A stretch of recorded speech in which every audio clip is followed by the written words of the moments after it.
live at 5.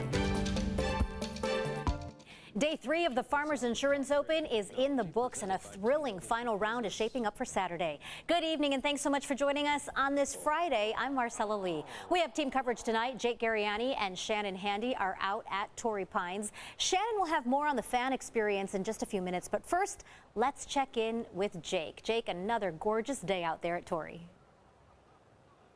Marcella, thrilling is the perfect word for the final round we are going to get here tomorrow, because we have a jam-packed leaderboard. You know what they call the third round of golf tournaments? They call it moving day, because players are jockeying for position to get themselves set up for that final round. And we had a whole lot of moving today, including a young man named Will Zalatoris, who came out on fire in Eagle on 2. He went 5 under on his front 9, jumped 16 spots after a 7 under round, and is now tied with Jason Day for the lead. Our Amanda Balionis caught up with Will Zalatoris after the round, and he said things were just working well.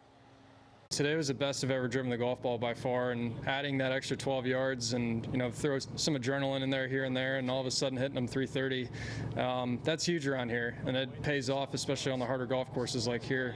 So like I said, I've always been a major championship specialist, and obviously this is one of the venues. How good would it be to get your first win here?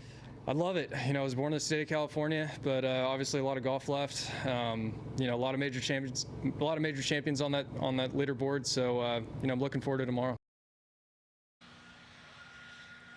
And Zalatoris said it, a lot of major champions within lurking distance. John Rahm just a shot back. Jason Day obviously tied with him, and Justin Thomas right there in the mix. This is going to be an incredible final round, and you can see it all right here on CBS 8 tomorrow. Marcella, everyone's got to be fired up for this one, right? Oh, a lot of people going to be watching, eyes glued to the television. Maybe move it outside, kind of pretend you're at Torrey, right? We have that luxury here in San Diego. Or, in fact, go to the course yourself if you can. Still tickets available?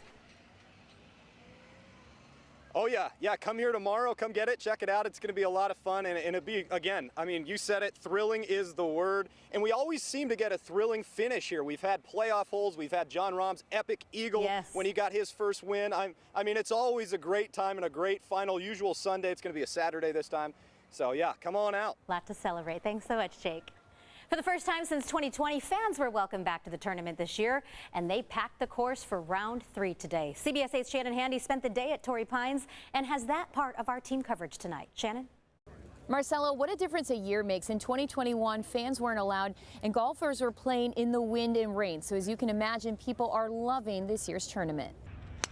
From that familiar sound of golfers teeing off to fans reacting to a good shot, the Farmers Insurance Open is back to its roots this year following a spectatorless event in 2021. 2 years without them, we knew we missed them, but getting here, hearing the roars, seeing the people, the excitement, the energy you feel, it just drives home the point. It's so great to kind of get back to what normal was, have people out here at Torrey Pines. Tournament director Marty Gorsuch says this year's event picked up right where it left off, with the same experience fans have grown used to even before the pandemic hit. We generally were an outdoor and open air event to take advantage of our climate. So as some protections, restrictions came about, many of those weren't as directly applicable to us because we already were outdoor. We already have space here. We don't have assigned seats where you're elbow to elbow with someone, so people can kind of space themselves and move around as they please. There are, however, a few changes this year. For starters, the tournament shifted days starting on a Wednesday instead of the traditional Thursday so that it would end Saturday and not compete against NFL viewership on Sunday.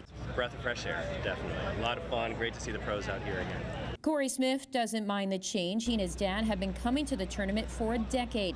This year, for the first time, his 7-year-old son got to take part as well. It's been really fun to bring him. Charlie just started playing golf about a year ago, and so it's fun to get him out here to see how the pros play.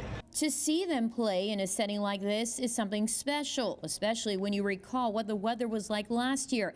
And with a tournament being viewed worldwide, Gorsuch says it's a great way to show off San Diego. This is really the epitome of why we call it America's finest city. Tomorrow is the final round. Tickets are still available. They range from about $70 upwards of $200. Organizers say it's best to buy online before you come.